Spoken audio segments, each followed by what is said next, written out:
El acuerdo con Japón lleva ya 2 años en vigor. Básicamente, pues es un acuerdo de nueva generación en el que pues se establece un trato preferencial, ¿no? Para las empresas de la Unión Europea y de Japón, en sectores como, por ejemplo, pues, las reducciones arancelarias, el acceso al sector servicios. Luego, pues también hay una serie de provisiones, por ejemplo, sobre temas medioambientales, sobre temas de derechos laborales, ¿no? En definitiva, pues es un acuerdo que lo que hace es un poco facilitar todo el comercio de bienes y de servicios y también de establecer un marco jurídico pues que sea más estable para las compañías japonesas y las europeas. Yo creo que las principales fortalezas, en primer lugar, vamos por partes, por lo que respecta a las reducciones arancelarias, ¿no? Hay reducciones importantes, por ejemplo, pues para el sector agrícola.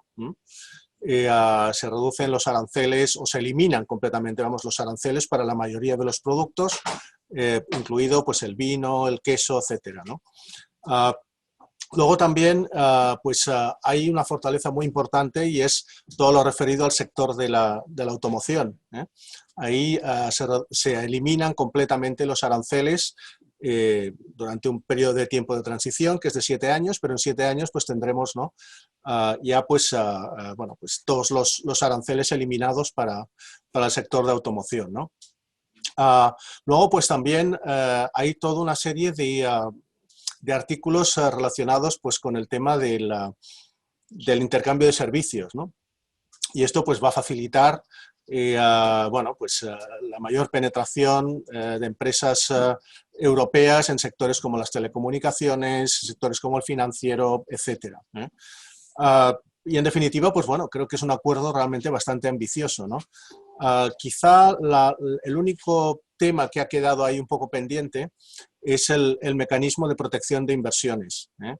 Ahí, en otros acuerdos, como el acuerdo con Canadá, como el acuerdo con Singapur o el acuerdo con Vietnam, pues sí que hay un mecanismo de protección de inversiones mediante un tribunal ad hoc, de forma que si hay algún conflicto, pues bueno, se puede resolver a través de este tribunal, ¿no?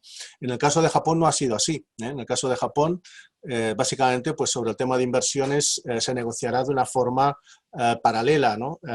Y ese es quizá pues, el principal, bueno, no diría defecto, pero sí quizá la principal carencia que tiene este acuerdo con respecto a otros acuerdos de nueva generación que está firmando la Unión Europea. En el caso de España, yo creo que teníamos, en primer lugar, mucho interés en todo lo que es el sector agroalimentario, obviamente, porque, por ejemplo, pues los vinos entraban a Japón antes con un arancel del 15%, y esto hacía que pues fueran menos competitivos que, por ejemplo, los vinos chilenos que entraban sin aranceles, o los australianos, por ejemplo, ¿no? Entonces, para el sector agroalimentario, creo que en general sí que se han recogido un poco, bueno, pues, en fin, todas las demandas, etcétera, ¿no?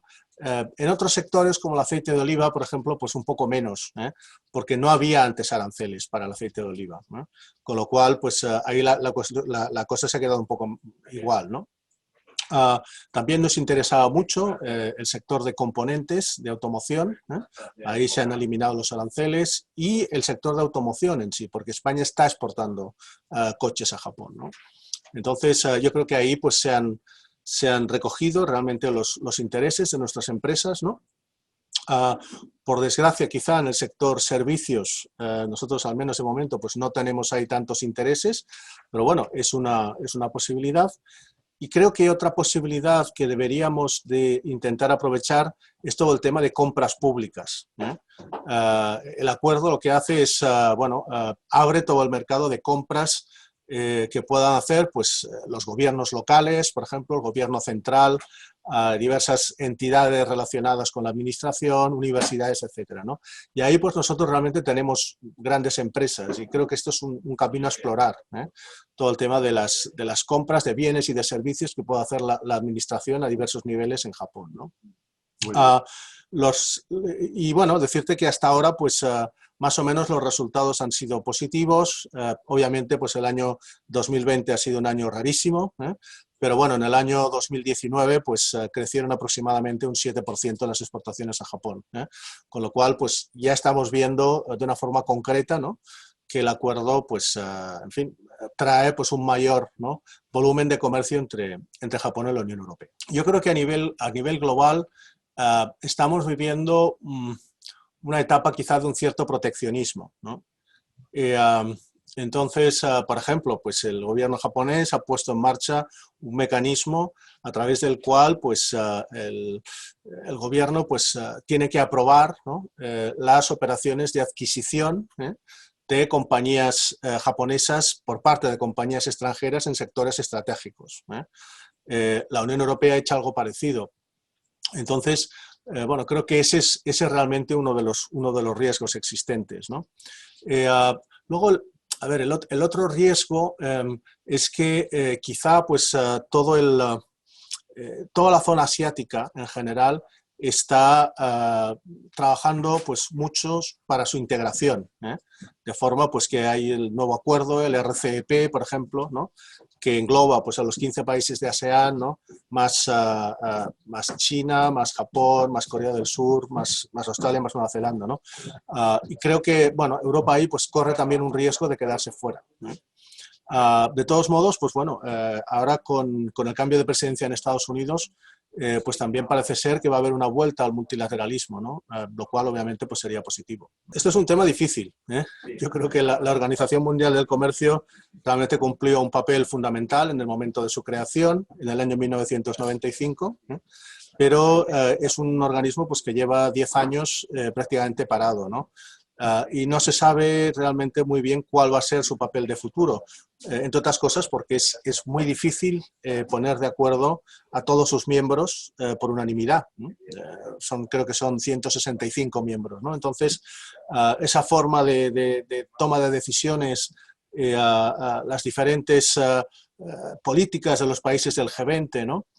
Y especialmente pues, las diferencias entre los países más desarrollados y menos desarrollados, pues hacen bastante difícil que se pueda llegar a un consenso sobre la Organización Mundial del Comercio. Entonces, yo creo que tiene que repensar un poco su papel, tiene que avanzar mucho en temas que realmente son preocupantes hoy en día.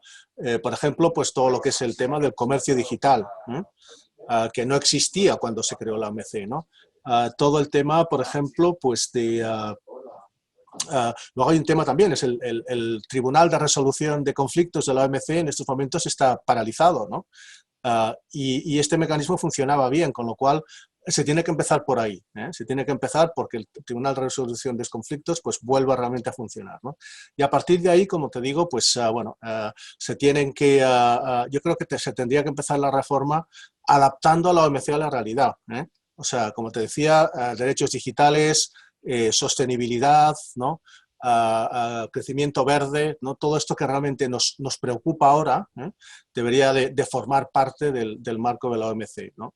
Porque, como digo, pues, y especialmente en un contexto en el que se están firmando muchísimos acuerdos bilaterales, yo creo que la OMC, a ver, en el tema arancelario en estos momentos pues tampoco tiene mucho que hacer, porque, como digo, pues unos acuerdos tan globales pues tienen que tratar aspectos más específicos, ¿no? Así que creo que va a ser una reforma difícil, eso es lo que pienso, pero vamos, se tendría que empezar un poco por donde te he dicho, por adaptarla un poco a la realidad actual.